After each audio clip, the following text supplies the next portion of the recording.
Olá, estou chegando para mais uma postagem. Hoje é dia 5 de maio, no entanto eu quero abordar sobre o 1º de maio. Por que o 1º de maio? Porque nós tivemos a comemoração do 1º de maio feita esse ano no mundo e no Brasil de forma muito diferente do que tinha sido até o ano passado. Por quê? O mundo todo está sendo vítima da pandemia do Covid. Por conta disso, não se pode promover aglomerações e o movimento sindical para fazer as manifestações, seja para comemorar ou para contestar o que está acontecendo no mundo do trabalho, teve que partir para outras estratégias, para outras formas de fazer essa mobilização. E aí a saída foi utilizar a web, as redes sociais. Então o movimento sindical teve que se reinventar. E é importante a gente falar em movimento sindical se reinventar, por quê? Porque nós temos um movimento sindical no Brasil e no mundo que ainda está muito referenciado nas práticas do século XX. Como vocês sabem, o século XX, até praticamente o seu final, os anos 1980, nós tivemos ele marcado pelo mundo dividido em dois blocos, o bloco socialista e o bloco capitalista, ou seja, o período da Guerra Fria. Porém, a partir dos anos 1990, com a queda do Império Soviético em 1991, nós passamos a ter o avanço das políticas neoliberais. A partir daí, o movimento sindical no Brasil e no mundo passou a ter grande dificuldade para fazer o enfrentamento às contradições que são colocadas nesse estágio atual, as contradições entre capital e trabalho. Eu ouso dizer que o capital ele se atualizou melhor, ele conseguiu, dos anos 1990 até o ano de 2020, que é o que nós estamos, levar melhor vantagem. Então é preciso que, a exemplo do que fizemos para fazer as manifestações do 1º de maio, nós tivemos que reinventar as nossas práticas de mobilização, de manifestação, que a gente também repense as nossas práticas com relação ao novo sindicalismo que deve ser parido no século XXI. Porque hoje nós enfrentamos uma série de modificações na economia, no mundo do trabalho. Por exemplo, hoje nós temos flexibilização das relações de produção.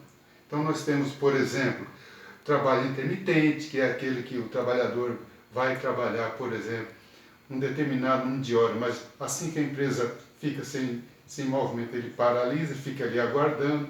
Nós temos o trabalho terceirizado, nós tivemos também a instituição do banco de horas, do contrato temporário, enfim, a uberização do trabalho.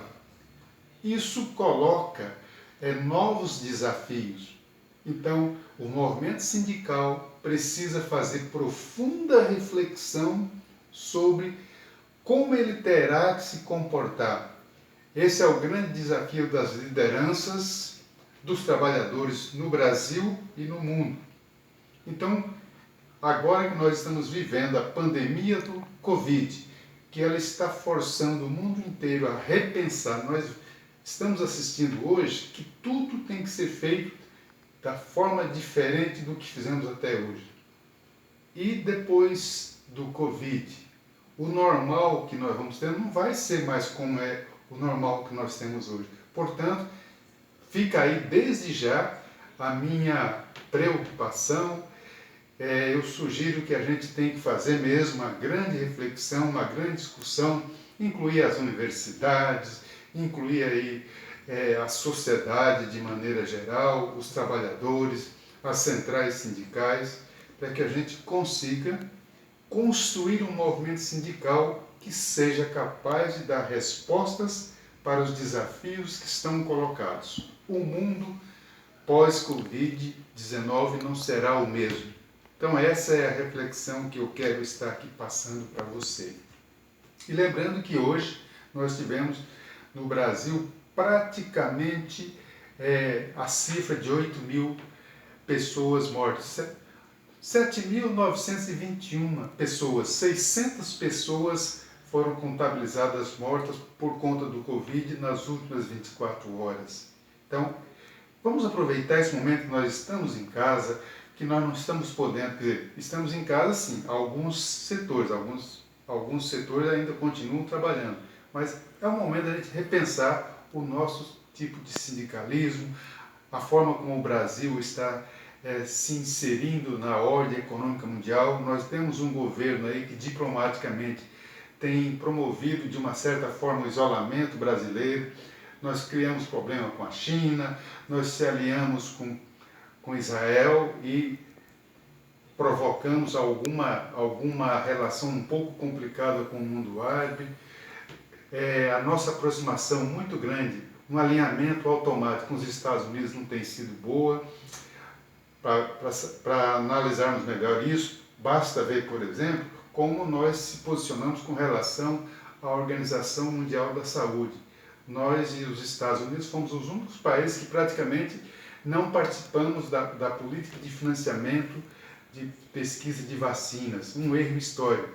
E também outras questões que têm sido colocadas no plano internacional. Então, esses são os desafios que ora estão colocados. Se você gostou dessa live, peço que curta. Se você ainda não está inscrito, peço que se inscreva. N Ribeiro 21, canal no YouTube.